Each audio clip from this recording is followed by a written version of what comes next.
Can a pessimist really become an optimist? Today, I want to tell you a story about something that really surprised me and what it taught me about a concept that I never ever thought that I would be talking about. And that is radical optimism.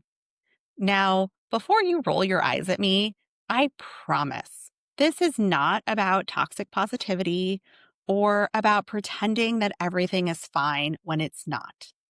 This is about those moments when life lines up in a way that you just didn't expect. And you realize that maybe, just maybe, joy is closer than you thought. Hi there, I'm Dr. Santina or Tina Wheat. I'm a family physician, an educator, and a career and life coach who is dedicating to helping healthcare workers conquer their chaos and get to calm. So here's what happened. I went out of town to a board meeting. It was a fairly quick trip. I was gone for a couple of nights. It was a kind of schedule where I'm usually exhausted at the end. I have fun with my friends while I'm there, but I'm exhausted when I get back. And this time, though, everything just lined up. As I was coming home, my flight took off on time and we even landed early. And since I hadn't checked a bag, I knew that I could get out of the airport quickly. And I was so excited. I thought to myself, this might just actually work. For about 6 months, I'd been eyeing a concert in Chicago by an artist that I really like. And ultimately, I had completely written it off and was trying to see if I could see her in another city. All of it felt too complicated, too exhausting, and too unrealistic. Old me, the burnt out me, wouldn't have even considered it. I would have just gone home, collapsed on the couch, and called it a night. But this time, I texted my husband and said, I landed on time. Are we going? And I was thrilled when his response was, what tickets can you find? And so while I was still sitting there on the plane, I pulled up ticket sites right there and I found seats that weren't too expensive. They had a bit of obstructed views, but I didn't care. I was just excited to go.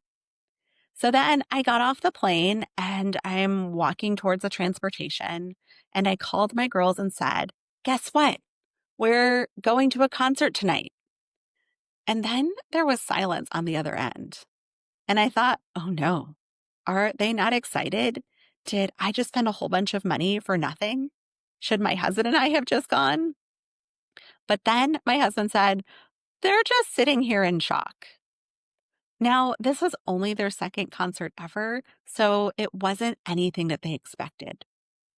So we went, we sang, we danced, we had a great evening as a family together. And here's the kicker. When we got there, I realized that the name of the tour was Radical Optimism. Now, that name really hit me because optimism, that is definitely not what I've considered to be my default setting. In fact, for most of my life, I have joked about being a pessimist. I have joked about things just never working out. And when I was burned out, optimism was not even in my vocabulary. I didn't have the energy to imagine the fun things that could spontaneously happen, let alone plan them. I had to plan months in advance to assume that I would have any sort of fun.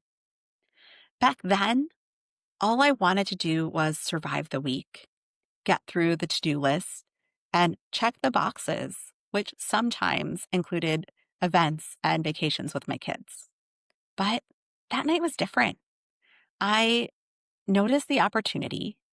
I had the energy to act on it, and I wanted to create a moment of joy for myself and for my family. And that's when I realized something important. Radical optimism is not about pretending that everything is perfect. It is about being open to the possibility that something good could happen. It's about just having enough energy to say yes when the opportunity and the joy shows up. So let's talk about what radical optimism can actually look like in real life. I want to be clear. It does not mean that you ignore problems. My schedule is still packed. I still get tired. People still push my buttons. Life is definitely not perfect. But it does mean things like noticing possibilities instead of shutting them down immediately. For me, sometimes that's pausing and waiting instead of immediately saying no. It might mean spending your energy differently, not only on obligations, but also on things like connection and fun. And when I was burnt out, those used to take a back seat. It also means choosing creativity over perfection because imperfect but meaningful often matters way more than perfect but exhausting. Now, that concert wasn't just about music. It was proof that I'm in a healthier place. It was proof that I could be spontaneous. And it was proof that I could embrace the joy, not just for me, but for my family. And honestly, it was a reminder that sometimes we model more for our kids and for the people around us when we say yes to joy than when we push ourselves through the endless obligations. Because the truth is, burned out Tina never would have done this. Burned out me didn't have the reserves. She didn't even believe opportunities like this were possible. She would have just said, no way. But healthier me, she could say yes.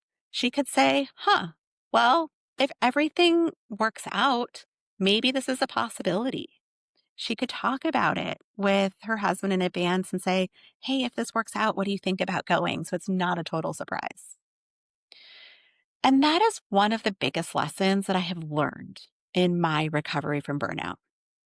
When you are burnt out, joy feels impossible. It feels like one more thing that you have to figure out.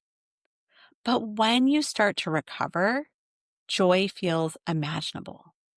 And when you're thriving, joy becomes possible again, sometimes in the most unexpected ways and in the most unexpected places. And so here's my takeaway for you. This week, look for one small opportunity to say yes to joy.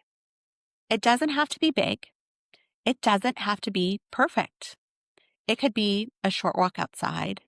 It could be calling a friend or even listening to your favorite song instead of rushing straight into more work. Radical optimism does not require grand gestures. It is about training yourself to notice when something good is possible and then giving yourself permission to embrace it. And if you would like some practical tools to create more space for calm and energy in your own life, I would love to invite you to my free on-demand masterclass, Simple Practices to Create Calm in a Demanding Career. In this short training, I share doable, real-life strategies that you can start using right away to reduce your stress, to reclaim your energy, and make more room for what really matters the most to you. You can sign up anytime. The link is in the description, and you watch it whenever you want. Because sometimes optimism is not about personality like I thought it was. Sometimes optimism is about practice. And sometimes the most radical thing that you can do is say yes to joy. Thank you so much for watching. If you found this helpful, I hope you'll share it to somebody else that needs to hear a bit about radical optimism. And I'll see you next time.